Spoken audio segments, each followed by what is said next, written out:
Que vaut l'avancement au cours du temps en fonction de la pression à l'instant T et la pression initiale P0? Le seul réactif, un seul produit gazeux que nous ayons dans cette réaction, c'est le dioxygène. Il y a N3 plus X mol de dioxygène à l'instant T.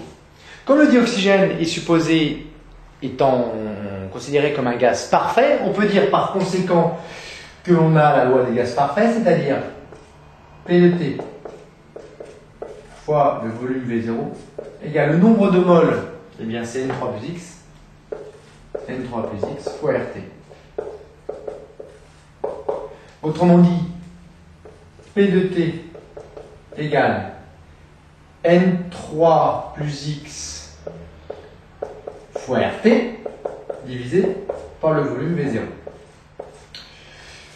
Donc P de T, pression à l'instant T, égale N3 RT sur V0, N3 RT sur V0, plus XRT, alors X au cours du temps, XRT sur V0.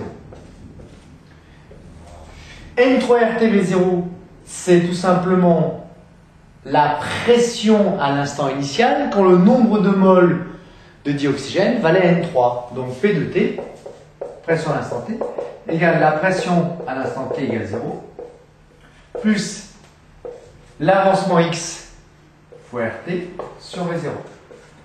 Autrement dit, P de T moins P à l'instant T égale 0, multiplié par V0 divisé par RT est égal à l'avancement au cours du temps. Alors l'intérêt de cette fonction, c'est si par exemple, de cette équation, pardon, c'est si par exemple nous avons la pression à l'instant T égale 0, avec un pressiomètre, la pression à l'instant T, ben à ce moment-là, on peut déterminer au cours du temps l'avancement et tracer la courbe de l'avancement au cours du temps.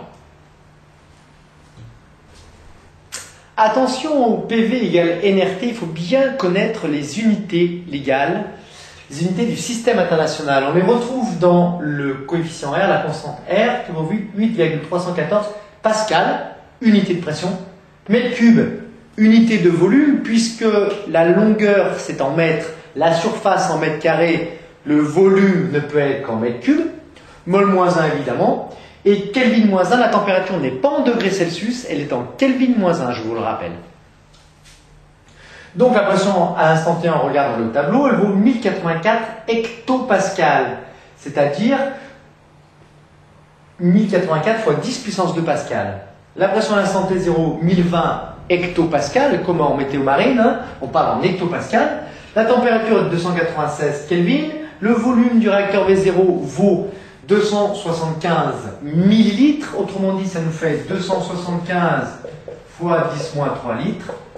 Et vous n'êtes pas sans savoir que 1 litre est 1000 fois plus petit qu'un mètre cube, c'est-à-dire 1 litre vaut 10 moins 3 mètres cubes. Autrement dit, le V0 vaut 275 fois 10 moins 6 mètres cubes.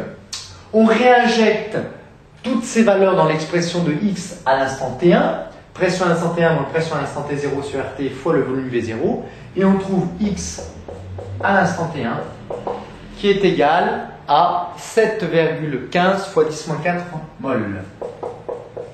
Voilà. Donc, au bout de 110 minutes, au bout d'un instant T1 égale 110 minutes, quand la pression P1 vaut 1084 hectopascal, eh bien l'avancement est égal à 7,15 10 moins 4 mol.